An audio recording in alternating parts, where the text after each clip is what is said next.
শিৱসাগৰ জিলাৰ চেপন সোণপুৰা পথাৰ দিচাং নদীৰ ওপৰত থকা নঙলামৰা দলঙৰ দুৰৱস্থা।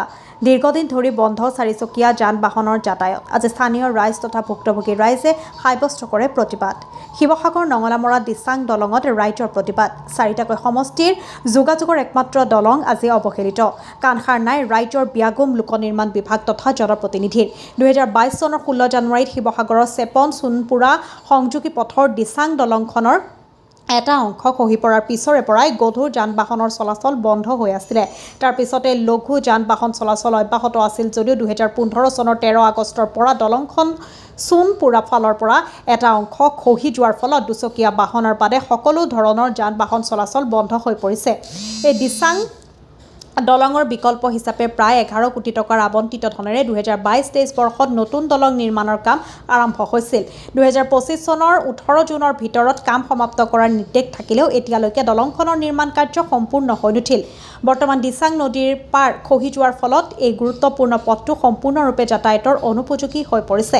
লোক নিৰ্মাণ বিভাগৰ তৰফৰ পৰা মেৰামতিৰ ব্যৱস্থা কৰা হ'ব বুলি জনোৱা হৈছিল যদিও আজি পৰ্যন্ত কোনো নিৰ্মাণ কাৰ্য পৰিলক্ষিত হৈ নুঠিল। ইয়াৰ ফলত সাধাৰণ ৰাইজে বিকল্প পথ ব্যৱহাৰ কৰি বহু সমস্যাৰ সন্মুখীন হ'বলগীয়া হৈছে।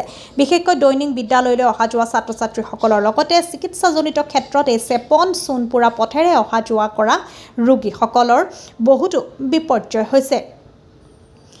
বৰ্তমান সাধাৰণ জনতাই এই অসুবিধাৰ মাজত এতিয়া দিন পাৰ কৰিবলগীয়া হৈছে। সেই উদ্দেশ্যৰে আজি বিকল্প ব্যৱস্থাৰ দাবীৰে আজি প্ৰতিবাদী কাৰ্যসূচী গ্ৰহণ কৰে স্থানীয় ৰাইজ তথা ভুক্তভোগী ৰাইজে। স্থানীয় ৰাইজ তথা ভুক্তভোগী ৰাইজৰ দাবী দলংখনৰ নিৰ্মাণ কাৰ্য ত্বৰান্বিত কৰা, নিৰ্মাণ শেষ নোহোৱালৈকে এই বেইলি ব্ৰিজৰ ব্যৱস্থা কৰা অথবা অন্যভাৱে যাতায়াতৰ ব্যৱস্থা কৰা আৰু জনসাধাৰণৰ সমস্যাৰ প্ৰতি বিভাগীয় কৰ্তৃপক্ষক গুৰুত্ব দিয়া। নাজিৰাৰ পৰা নয়নমণি বৰদ্বাজৰ ৰিপৰ্ট, নিভাজ অসম লাইভ।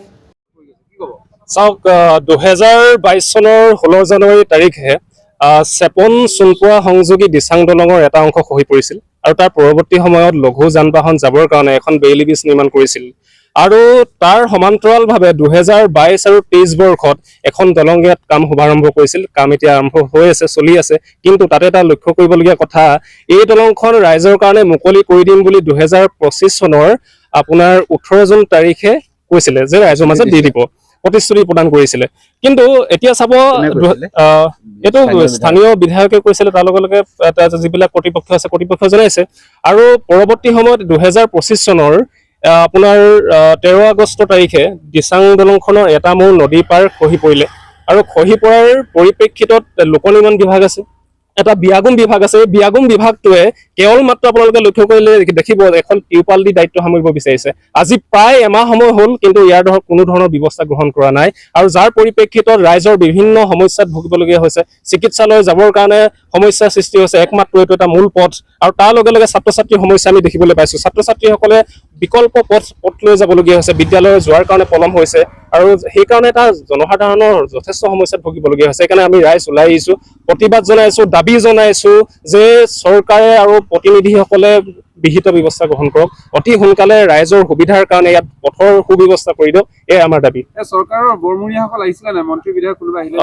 শুনামতে জনপ্ৰতিনিধি আহিছিলে, কিন্তু পৰিদৰ্শন কৰি গ'ল, কিন্তু কাৰ্যব্যৱস্থাটো এতিয়ালৈকে একো গ্ৰহণ কৰা হোৱা নাই। ইয়াত কৰো বুলি ক'লেতো প্ৰায় আজি এমাহ হ'ল।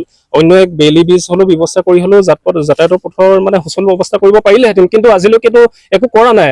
আৰু কেৱল মাত্ৰ এই যে আপোনাৰ লোক নিৰ্মাণ বিভাগ আছে, তেওঁলোকে যে কেনেকুৱা ধৰণৰ আচহুৱা কাণ্ড এখন টিউপাল দি ইয়াত দায়িত্ব সামৰিছে, এইটো আচলতে লজ্জাজনক কথা। আৰু এটা কথা লক্ষ্য কৰিব, এইটো যিটো মূল পথ চেপন সোণপুৰা সংযোগী, ইয়াৰ পৰা মাত্ৰ 3 কিলোমিটাৰ গ'লে, প্ৰায় 2-3 কিলোমিটাৰ হ'ব, বৈৰাগীবৰ কুকুৰাচোৰা বুলি কয়, তাত গৰাখহনীয়া এটা ডাঙৰ সমস্যা। একেবাৰে ৰাস্তাটো কাষৰ পালেহি আৰু যদি বিচ্ছিন্ন হৈ যায় তেতিয়াহ'লে কিন্তু ৰাইজৰ সাংঘাতিক এটা সমস্যাৰ সৃষ্টি হ'ব। কিন্তু সেই কামখিনিও বহু বছৰৰ পৰা হ'বকে চলি আহিছে। কাগজে পত্ৰই হৈ আছে বুলি কয়, কাম চলি আছে বুলিয়ে কয়, কিন্তু আজিলৈকেতো একো কাম হোৱা নাই। গতিকে আমাৰ জনসাধাৰণৰ এটাই দাবী, এই সমস্যাসমূহ জনপ্ৰতিনিধিয়ে বুজক, তাৰ লগে লগে বিভাগীয় কৰ্তৃপক্ষই এইবিলাক চকু ৰাখক, তেতিয়াহে ৰাইজৰ সমস্যাবিলাক সমাধান হ'ব। এইটোৱে আমাৰ স্পষ্ট দাবী। ঠিক আছে।